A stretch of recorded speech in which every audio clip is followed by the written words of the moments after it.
Hey everybody, I am back again and I'm here to do yet another short little history video for you. And I asked everybody out there that is on my friends list, who would you like to know about from the Regency period? And there were some really great answers to that question, and I'm going to have to do videos on all of those individuals in the future, or at least many of them. But this kind of came fortuitously, I suppose, because someone suggested that I do Princess Charlotte Augusta.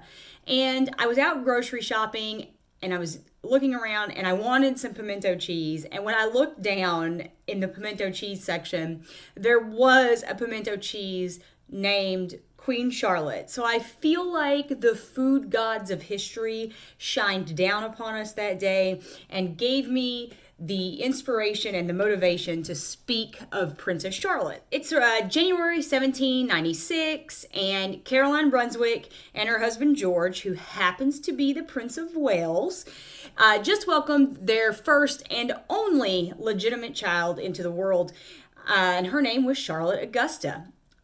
I'd like to really be able to tell you that they had a loving family and they were attentive to their daughter's needs and that they were good, but they were probably even worse than most royals. George hated Caroline with a passion, and I don't think Caroline was anywhere near as fond of him either. But George went so far as to actually have Caroline removed from Charlotte's life completely. He wouldn't even allow Caroline to come around, visit her daughter. So Charlotte's early life was really, and all the way into adolescence, she was raised by governesses, and I would suppose nannies as well. George didn't really have a whole lot of interest in Charlotte until, of course, like all fathers of that period, he started caring about her when she was coming of age and was going to be marriageable. And of course, we being historical we of period, want to find the most valuable marriage that one could for their children. And if you are what would eventually be the heir presumptive to the British monarchy, you are a valuable asset. Just to give you a real brief, if that confused you in some way, I will do it really quickly. George III, Crazy George, the really cool one from Hamilton, he had a lot of children, which we'll get into in just a little bit. But his first and eldest living male child was George, and who became his regent, which is where you get the phrase the Regency period from. He became George III's regent while George was incapacitated until George's death, and then he became George the fourth, rather. So hopefully that will clear that up a little bit. But currently, when I refer to George without the title of the third or the fourth behind it, it is because I'm referring to George, the Prince of Wales, either as only Prince of Wales or in his capacity as regent of King George III. That I'm sure was terribly helpful and not confusing at all. Anyways, so like I said, they didn't really care about her until she was ready to get married. So now we're looking at Charlotte, and she's an adolescent, or near being ready to be married. So maybe adolescent isn't the right word. She's a mature young lady. And actually, in writings, they said that at the time of her age, about 15, she was looking a little well-developed for her age. So I do believe that there were many suitors and attention being drawn to her. Charlotte was really outspoken, and she was a bit of a tomboy. And when I say really outspoken, I'm guessing that usually means for the period. I doubt she was, running around screaming F the police or anything like that. But she often was accused of being indecent, and I don't take that as any kind of sexual nature for modern times, but I certainly think she probably had no issue showing her stockings, or perhaps not wearing a fichu or a shawl when she should have. I get that impression from her in some of the stories that I've read about her. So her father says, listen, it's time for you to get married. We want to make sure this is advantageous. So who are we going to marry you to? He comes up with marrying her to William, who happens to be the hereditary Prince of Orange. Currently, in that title role would be his father, who is heir presumptive to that throne. So I do believe that William was second in line to the throne of Orange. Or at least the title of prince. So anyways, Charlotte decided, okay, Dad, I'll give this guy a chance. You say he's great, but I'm hearing some commentary from the parliament, the people around us, royal family, saying this guy is not the guy that you want to marry. And now my mom is like, hey, I am so against this. I can't even express to you how much I hate William of Orange. You're not going to marry him, and I'm going to do everything I can about it. Well, as always, Caroline and George, the Prince of Wales, got along so famously, but Caroline did not hold back on her feelings about how much she did not want Charlotte to marry him. So I believe there was a dinner party one night, and this was one of the first times that Charlotte ever met the Prince of Orange, and he got drunk along with his father and apparently kind of made an ass out of himself like drunk young men can do. And Charlotte wasn't really keen on him. Her father then gave her said, hey, give him another shot. You might really like him. So being a good daughter, Charlotte did give him another chance. Now, Charlotte said, okay, Dad, look, he's not so bad. I can probably do this, but I want to spend a little bit of time with him. So Charlotte was granted spending some time with him, of course, in the most appropriate manner. But one of the things that she requested from William of Orange was that no matter what her father said, her mother would be welcomed and allowed into their marital home. William did not respond positively to that because, as we all know, and I've already mentioned, Caroline, I say as we all know, as I've already mentioned, Caroline was very outspoken and very direct about her feelings towards William of Orange. So he did not agree to that. So what did that do? That pissed Charlotte off. And Charlotte went back to her father and made some pretty direct and strong statements concerning William of Orange. She actually wrote, no arguments, no threats shall ever bend me to marry this detested Dutchman. Seems clear there, doesn't she? During the time of her first meeting William of Orange and to this final time, Charlotte actually did find someone that she was very interested in, and that would be the Prince of Saxe-Coburg, and I hope I just said that right, Leopold, Saxe-Coburg Leopold. He was the prince, and it was right at, I think, the resurgence of Napoleonic fighting. Her father was like, listen, I can't say yes to this. And Charlotte begged him. And he eventually went ahead and said yes. But I think it was because the entirety of the royal family actually agreed to Leopold. And the government also said, yeah, Leopold, that's the right choice. So they married him. She married him on May 2nd, 1816. And I just want to let you know that they had a great marriage. It was like they truly were in love. They were very fond of each other.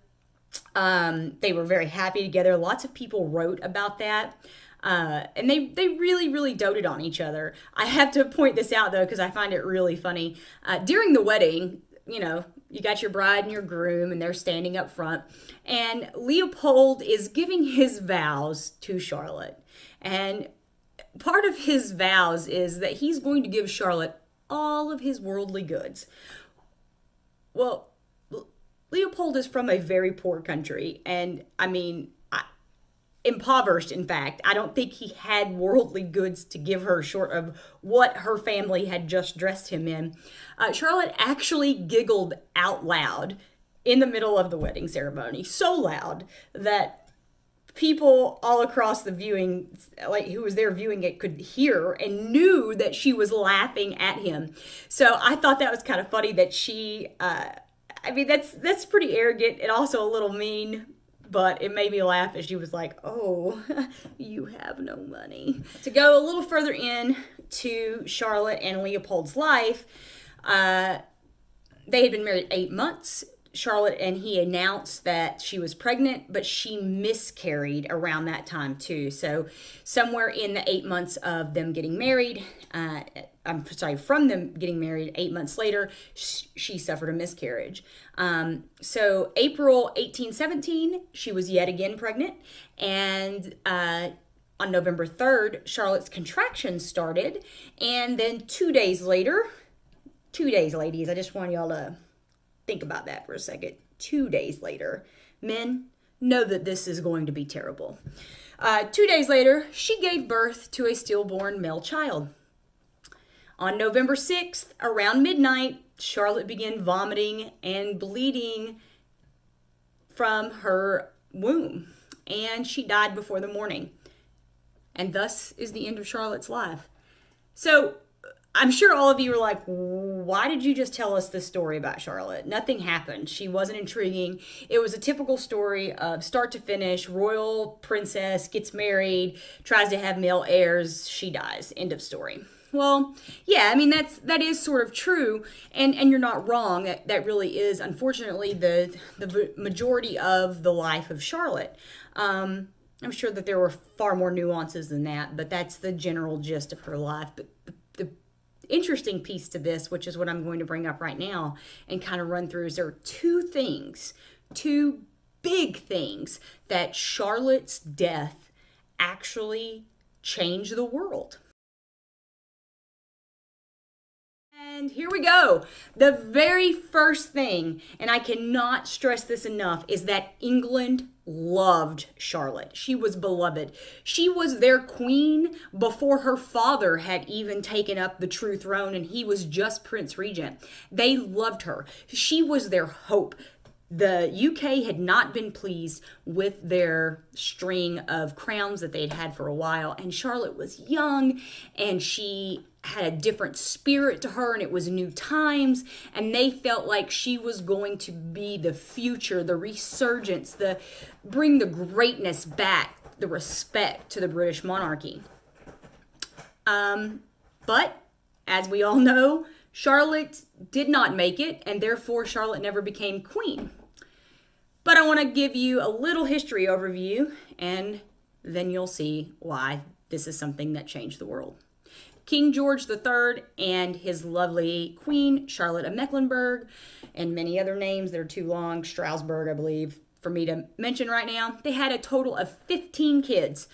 13 of them lived. 4 of those 13 that lived were male heirs. We all know Charlotte's father, King George IV. She was his only legitimate heir. He died in 1830. So, King George III dies. King George IV takes the throne. His daughter is dead before he dies. When he dies, the crown then goes to Frederick, Duke of York. Guess what? Frederick had no heirs. Died. 1827. Not that I'm excited. Sorry, Frederick. William, at the time, Duke of Clarence, was then next in line for the throne. William then becomes William IV.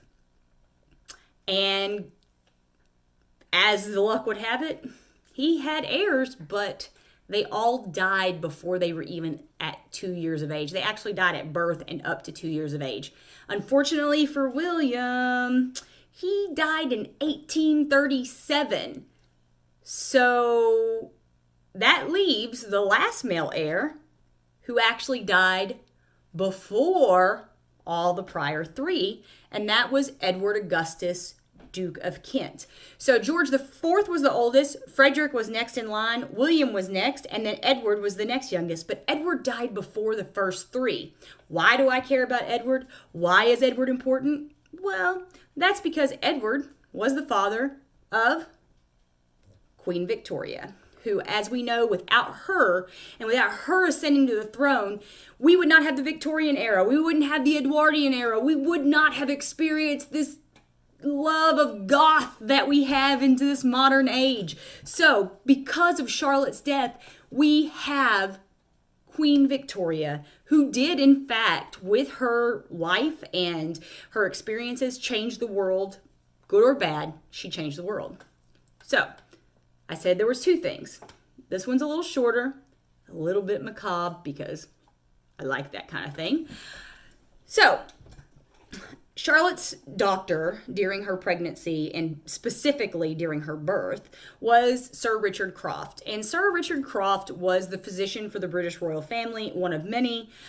He had been an obstetrician for 30 years, so he had given birth to many babies. And in fact, long after the death of Charlotte, I should say, there's writings that he even gave birth to large babies as well. But the reason I'm bringing up Richard Croft and Charlotte, or why he and Charlotte changed the world, that's because when Charlotte was in labor, he actually correctly diagnosed Charlotte's condition and the baby's condition, which was basically the baby was turned sideways and they could not get him turned around for his shoulders to fit through her womb without causing her injury. He had two options, and those two options were either use forceps or do a cesarean section. And he knew without question that if he did a cesarean, the baby might live, but absolutely without question, Charlotte would die. And we've already discussed the love of the empire on Charlotte. So he did what he thought was right, which was not choose cesarean, because we didn't want to absolutely kill Charlotte. She was very young. She was like 22, I believe, at the time. So even if this baby didn't survive, Charlotte could continue on and provide more heirs. Well, he also didn't choose the other option, which was forceps. Forceps had fallen out of favor at this time in the UK, and it was because it was considered brutish, and I think it was unethical, is the way they thought that forceps actually went against nature, how your body was supposed to birth a child. So Dr. Croft chose not to use either of those items, forceps or cesarean. So Dr. Croft lost not only the heir to the English throne, Princess Charlotte, but the heir presumptive to the English throne, which would have been this baby boy, 9 pounds. A 9-pound baby boy she was having contractions and was in labor with for 2 days. So he lost both of them. And then, ultimately, in a third sad and tragic move, Dr. Croft took 2 guns to either temple and he killed himself. He committed suicide. And that triangle of grimness is called the triple obstetrical tragedy. And because of that event, this tragic event that occurred, the death of Charlotte and now the death of this doctor and this baby, it actually changed conservatism in scientific progress of obstetrics. Thank you, brain.